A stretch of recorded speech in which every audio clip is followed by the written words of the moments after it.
Hi and welcome to CSM Mistakes Were Made. I've been wanting to put together a quick video to show new crankers how they can crank heels. And I've shown 3 different examples that demonstrate some of the different variations. I want to make sure that everybody knows there are a lot of different and very fine examples of different ways of cranking heels. This is just the way I do it. The first example really is meant to show what not to do. And it's actually a misnomer to call it a good heel. It's really not a good heel. It does show how holes can develop at the corners of heels, and the subsequent 2 heels show how to prevent those holes. There are other ways to prevent holes, and the way I show has been the way I've been doing it for a couple of years now, or since I learned it. Is such an elegant and easy way to do it. I hope this helps. Good luck. Here's my circular sock machine, and I've got my 60 slot cylinder all loaded with needles. My important landmarks are here and here. This is needle number 1. And that won't matter so much because we're not going to be changing yarn or anything, but it is important to know the halfway points. This is the back half of the machine, this is the front half of the machine, and we'll be using these landmarks quite a bit. So my yarn carrier is now at 12 o'clock. I will crank it around in just a second. I've cast on some yellow waste yarn, and I'm going to use the very same yarn for cranking the 3 heels to show you. Before we get started, I want to show, if you can barely see, these fins have been painted. And it's important when you crank heels to have an idea about where you want to end your decreases and begin your increases. And so you need to mark some fins, and it's roughly, in my case, it's perfectly in thirds. 30 needles, here's 10, here's the middle 10, and here's the right-sided 10. So 30 divided by 3 is 10. If you have a 76 slot cylinder, you'd probably want 12 in each of these thirds. That is important to do. You can find resources online about how to mark your cylinder, but these are the ones I'm going to use.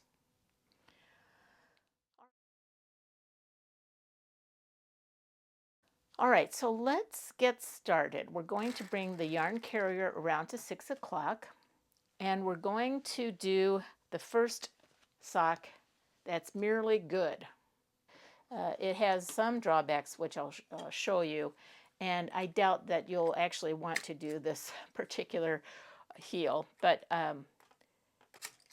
I'll show you why in a second. All right, I lift all of the needles beyond the halfway marks because I'm going to be working my heel on the front. Lifted needles like this don't work, don't do anything, so this is the best way to keep them out of mischief. We'll be stopping a lot and turning around at 12 o'clock. 12 o'clock up here, 6 o'clock here. The first thing to remember, although your machine will tell you if you forget, is to put your heel spring on. It's a good way to lessen the slack when you're changing directions. So I'm going to be putting my heel spring on, and we're going to crank a row. The first thing to do, starting at 6, crank the row. On the yarn carrier side, on all 3 heels that I show you, I'm going to be lifting and lowering on the side that the yarn is on, so not over here. Some heels, some very nice heels and toes, do require lifting needles and pushing needles down on the opposite side, especially one that's famous called the 1 up 2 down method. Anyway, we're not going to do that in this case. It's easy to remember that all 3 of the heels I'm going to show you are going to work the needles on the side of the yarn carrier. So we crank to 12, we're going to lift a needle and crank the row. And do the same thing on the left side. Lift a needle and crank a row. You can see that the yarn kind of rides up. And because the heel forks are a little fussy, I like to delay using them as long as I can, by pulling the knitting forward. So we're back up at 12-ish. We need to lift a needle and crank a row. And do the same thing on the left side. Lift a needle and crank a row. And we'll keep doing this back and forth until the fabric tells us, hey, you better add some heel forks in, and it's starting to tell us that. Lift a needle, crank a row. So that's about all I would want to do. All right, so we take our heel forks, we put them in so that the tines, the sharp points go in like a cat. Take the heel fork, point those points in, and put them about an inch below the top of the cylinder. That's where they start off, and they gradually do descend in the cylinder as you crank more rows. So we'll have to adjust these. But now the heel forks are in, we can keep going. Here is an example of a built-in interruption. I needed to do something so that I don't drop stitches by adding heel forks. Now I'm coming back, and what do I need to do? I take the yarn and it's attached to a needle that is down. I need to raise it. So some people are very disciplined about whenever they stop and do anything, they always come back to the same situation. I have a friend I know that likes to always raise the needle before she does anything else, so when she comes back to it, it's always ready to go. So you can do it that way, or you could just kind of know how to check. All right, so we're lifting needles and we're cranking rows. Lifting needles, cranking rows. Whatever we do on the right, we also do on the left. The right side is first, the left side is second.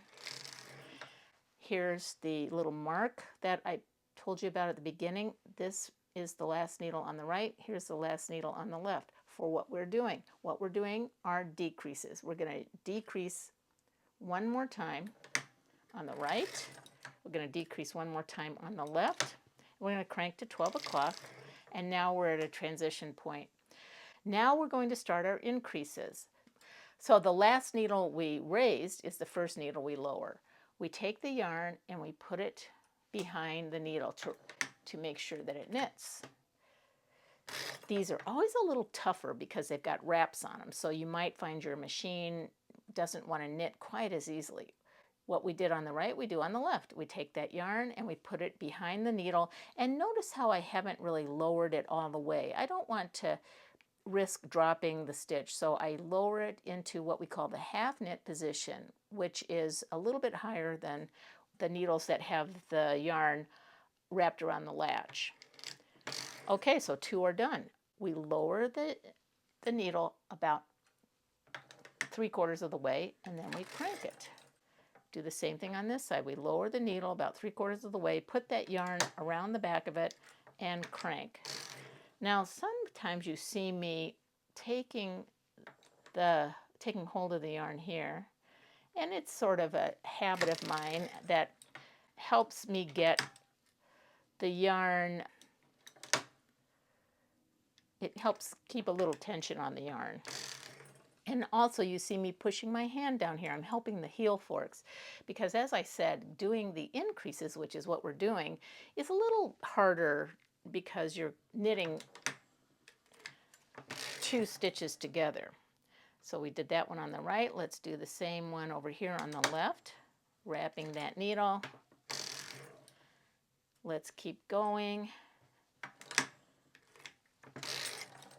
And you get a rhythm, and you may actually prefer to use a pick tool when you wrap.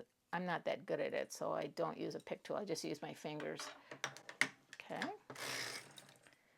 We're getting farther and farther out. You can see my stitches are riding up, so that indicates that I probably should raise my heel forks, and that's what I'll do. Where are we? Built-in interruption. I am on the right side. I am lowering needles. This one's already lowered and knitted. This one needs to be lowered and wrapped. Do the same thing over here, lowered and wrapped. Lowered and wrapped. Same thing on the left. All right. I'm going to, now we're evened up, and I'm going to go all the way around to 12 because I do need to do the last one. Here's the problem. This is what I call a good heel. The good news is you do the same amount of increases as you do decreases. So it's easy for new knitters to remember. And by that I mean I'm going to lower that one. That should be the last one. Crank around and then lower this one and wrap it, and that's the last one. That's the easy part. And we're going to stop at 6 because we are done with the heel. The problem with the good heel in this case is that you can see that a hole develops if you don't do something a little bit fancier, which I'm going to show you on this next heel. But first, let's lower all of these in back. Number 2, consider whether you do or don't want the heel spring on when you do the foot. This is not a real sock, but I'm going to take the heel spring off anyway. We're at 6 o'clock. We've lowered the needles. We're going to crank 12 rows to separate these. And you can see, maybe not so much on this side, but there's a hole there. Now, it's not a hole that indicates you've done anything wrong, but it is maybe something that would be unsightly for some crankers. I embrace this hole when I do a toe. That hole is actually very helpful, but when I do a heel, I don't like it. So let's keep going. We're at 12. The next heel is better. I'm going to show why this is a better option for people. And it's better in 2 ways.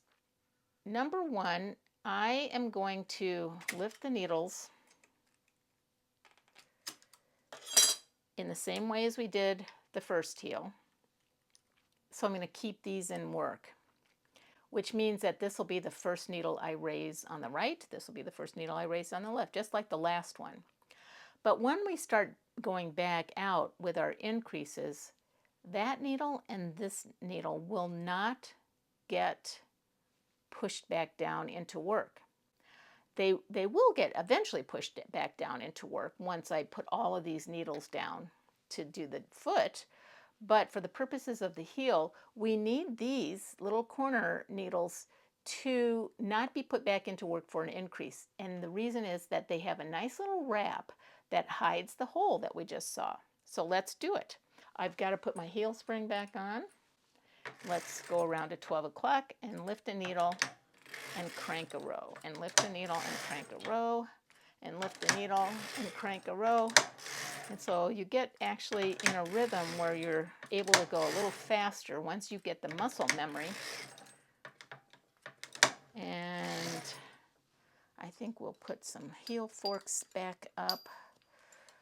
Built-in interruption forces me to figure out where I was, and the yarn is attached to a needle that's down, so I need to raise it.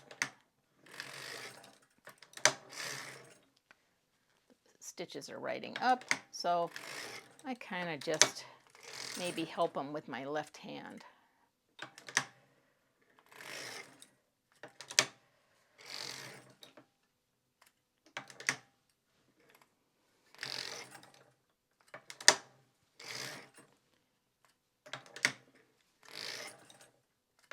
Okay, the last one on the right is here. Knit around, the last one on the left is here. Knit to 12.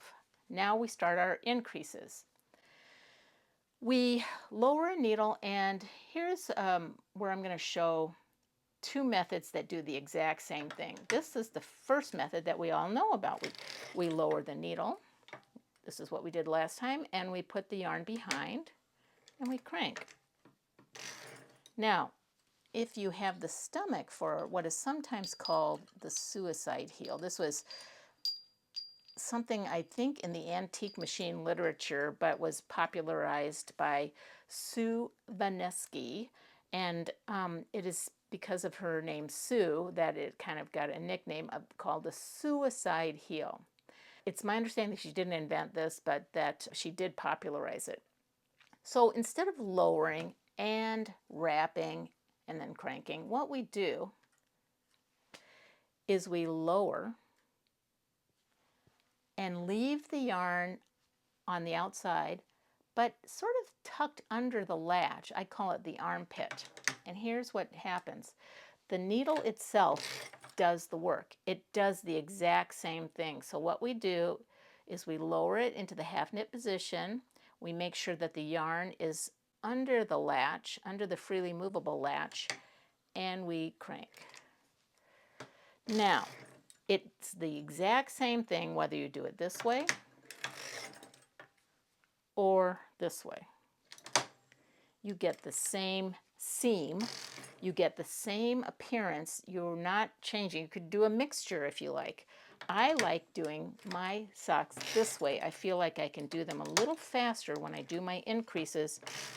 I do them a little faster when I don't have to go about wrapping like that. But some people would say that a new cranker maybe should consider just doing the wrapping because it takes one complication off the table. But you may take to it very quickly by doing it this way. What I also watch very carefully as I come around, and I want the latch to be under the yarn carrier. And sometimes it doesn't want to do that, so I have to be kind of careful. All right, so we're getting close to finishing. Okay, we're at the a junction where we need to think carefully. We have 2 more needles to deal with on the south side of the cylinder. We're going to lower this one. Whoops. Lower this one and crank, and then lower this one and crank. And here's the thing, we're going to end at 6 o'clock. We're not going to go all the way back to 12. We're going to end at 6 because we're going to leave these needles out of work. We don't need to put them back into work. If we leave these wrapped needles just like they are, stopping at 6, we can now lower them. They are going to be put back into work, of course, because we need to start the foot, but we don't put them back into work for increases. Another way to say it is to always decrease one more than you increase. Conversely, always increase one fewer than you decrease. So that's a really good way to avoid a hole. We're going to now do our 12 rows between.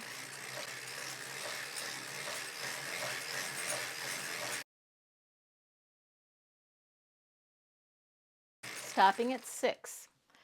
Now I'll show you the best heel. The best heel combines the same features that we did with the better heel by avoiding a hole here and maybe doing the suicide wrap. And then finally, I like to show how this best heel is a little bit deeper heel. Not everybody needs this, but my family benefits from a heel that's cranked like this. Here are my halfway points. I will raise all of the ones on the back side of the machine, except I will leave 2 extra ones in work. And if your family or the person you're cranking for has a very deep instep, you could even do 3 or 4 extra needles in work that will provide a much deeper heel. So I like to do 2. And remember, I'm going to do something at the very end to avoid a hole. Even though these 2 needles are in work on this side and this one here, I'm not going to put these back into work when it comes time for the increases. That, I'll show you again, will help avoid a hole. All right, so we're all set. I've got my machine set up. A +2 deep heel. I'm going to crank around. Raise a needle, always on the side of the yarn. Raise a needle, do the same thing over here, raise a needle. Keep going one at a time, one at a time, one at a time. And then we'll show one other modification at the toe, at the very tip of the toe.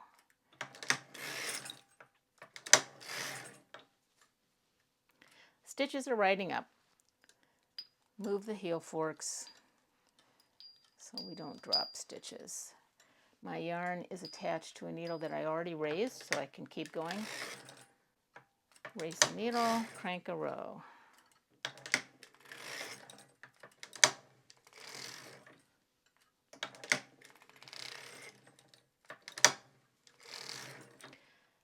This will be the last one I raise by itself because I'm going to show you something. This will be the last one I raise by itself on the left. Crank back up to 12.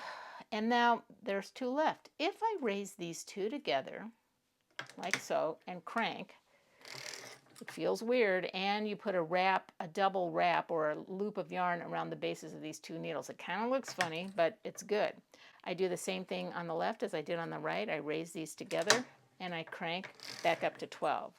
Now I will put these 2 down together, and you could do it either way. I'll show wrapping yourself, manually wrapping and knitting those in, or you could do another version of the suicide wrap where you put it under in the armpit area. It's the same thing. Now we get back to business doing the increases.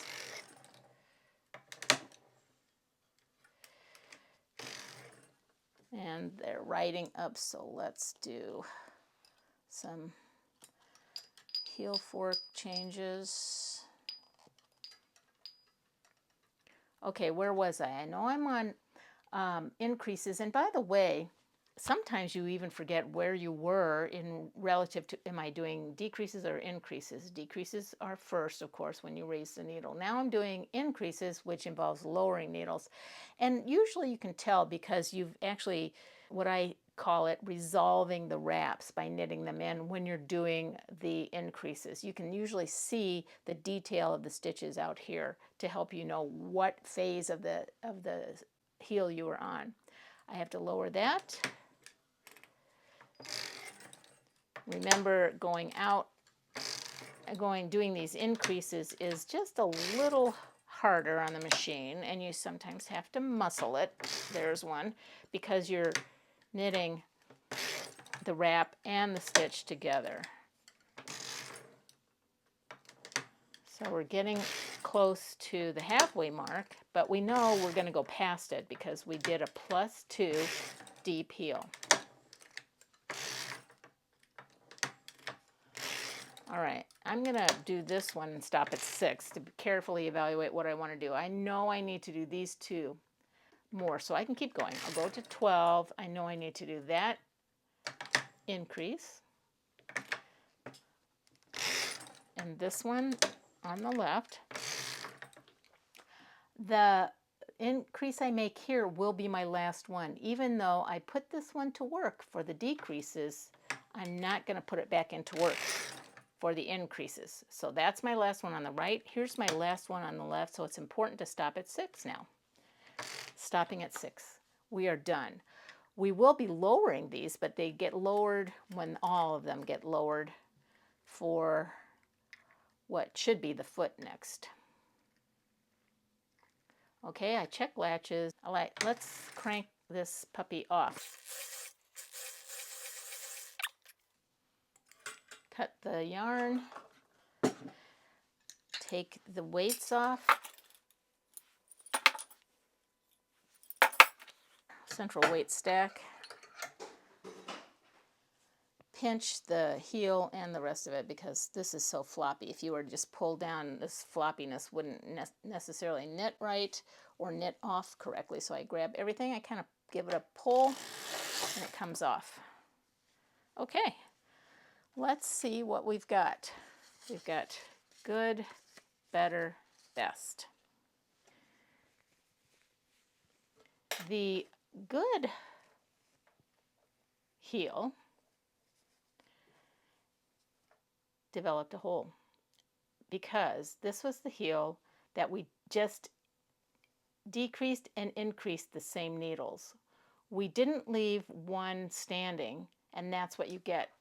Is it a horrible problem? No. In fact, sometimes people forget to do it, and then will jokingly call this air conditioning. The other thing is it does fill in when the yarn kind of fluffs up after washing.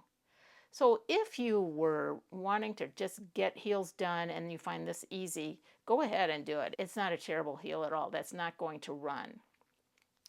So that was the good heel.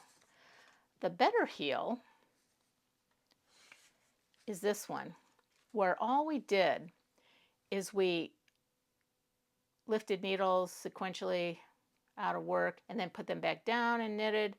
And then when it came back to this area here, we put one fewer needle down into work for an increase. And so that avoids the hole. That's all it takes. And no matter what heel I ever do, whether it's extremely deep, like a +4 or a +3 or even a +5 on the heel tab short A socks, I always don't lower that last one. I don't put it into work for the increases. And that's just the best way to do it. The final best heel does the same thing to avoid a hole, but it also added a little bit of detail let me put these all in a row here. A little bit, and it's very subtle, and it may not be anything you want to do, but let me show you what I mean. This was the good heel, and they're kind of pointy, and it's the transition from the short rows to the central 10 stitches is a little pointy. Is it unsightly? Absolutely not. It's actually a very attractive looking heel. We did the same thing on this one. On the best one, we actually achieved a little bit of a rounded appearance here by first raising 2 needles out of work on the right, raising 2 needles out of work on the left, lowering 2 needles into work for the increase, and lowering these two. So if you need to get a little bit more of a rounded look, that best heel works well. That is a very attractive heel. If you didn't want to mess with doing 2 at a time, that is a very attractive heel, and it could be a very attractive toe. I will do a video on how I crank toes next. All right, I hope that helps.